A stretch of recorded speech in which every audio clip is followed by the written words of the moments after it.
Bulls got the Jazz tonight in what should be a pretty easy game to win. I mean, the Jazz, their tanking has been so blatant that the NBA has actually fined them. I think they're the only team to get fined for it this year. So it should be an easy game for the Bulls, but as we know, being fans of the Chicago Bulls, there's no such thing as an easy game for this team. So anyways, here's 5 keys to victory. Key number 1, Coby White. So Coby White, he's been fantastic. Josh Giddey, he's going to be out again tonight, which means Coby White is going to have the majority of the ball handling duties. I still want Coby to just focus on scoring, man. Coby's best skill is getting buckets. So go out there, get your buckets. When Coby gets buckets, the rest of the offense opens up for the rest of the team. So Coby White tonight, need you to be big, need you to keep that hot streak that you're on. Key number 2, Zach Collins. So it's obvious, guys. Zach Collins is the best center on this team. Nikola Vucevic is the worst center on this team. If there was any doubt about it, the last 3 games have proven that Vooch just ain't it anymore. I don't know if he's aged in dog years after his hot start to the season. I don't know if his attitude is bad. I don't know what it is, but he's awful. He's awful lately. And the Bulls, they know they got a problem because they worked Vooch back into the rotation. I think when they traded for Zach Collins, they didn't really intend on playing him that much. They figured it'd be Vooch, it'd be Jalen Smith, but then Vooch gets hurt, Jalen Smith gets hurt, Zach Collins goes in the starting lineup, and Zach Collins showed that motherfucker can play. So now they were in this weird spot where Zach Collins was playing so good, and Vooch, he's Vooch, so they were trying to work him back in. Jalen Smith ended up getting a couple of DMP coaches' decisions, not getting any minutes at all. And it's a really weird look for a 24-year-old center that you just gave $30 million to in the offseason. So the Bulls, they tried to work all 3 of them into the rotation the other day. They tried to get Jalen Smith at the 4. Just flat out didn't work. I hope there's a way that the Chicago Bulls can just sit Nikola Vucevic for the rest of the year. Just call it a calf strain. We see teams do this all the time. Paul George isn't playing again this year because of something with his pinky finger. You know, teams do this all the time. So just say Vooch has a bad calf strain, sit him out for the year. The league can't fine you for tanking. And in the offseason, work to buy out Vooch. See if you can recoup a little bit of money. So Zach Collins, he's our best option at the 5. Even if, Vooch is going to play tonight. No matter what Vooch is going to play, he's probably going to start too.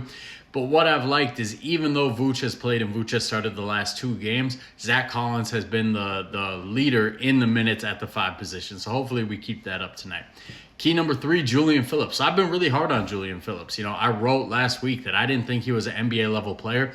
And ever since then, he's been playing like an NBA level player. He's been playing really fucking good. So we need him to keep that up, keep that intensity up. What got me so down on Julian Phillips is he's an athlete, but consistently we found him just running to the 3-point line. So many times it was like a 2-on-1 fast break, a 3-on-1 fast break, and he'd be out ahead.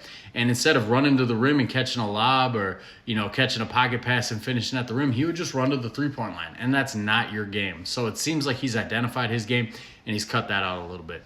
Key number 4, Patrick Williams. Patrick Williams has been really good since he came back from his injury. And when I say really good, I mean on a Patrick Williams scale. I'm not comparing him to other players in the league.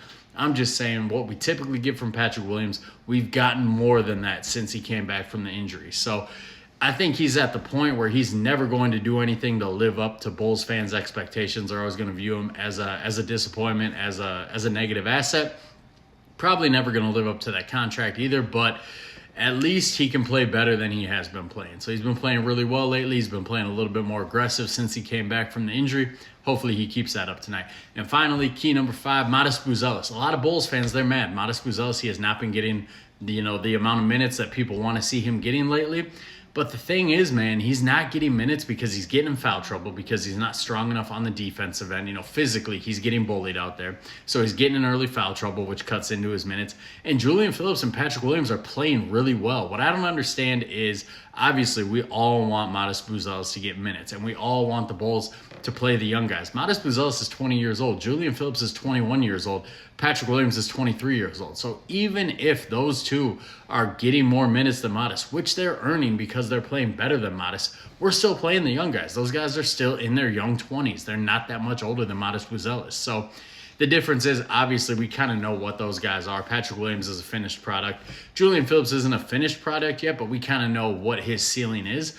Modest Buzelis, we have no idea what his ceiling is. So as much as we want 30 minutes a game from Modest, you got to realize, too, when you're watching him, his confidence is kind of shot right now. So It doesn't do a guy a whole lot of good to play 30 unconfident minutes.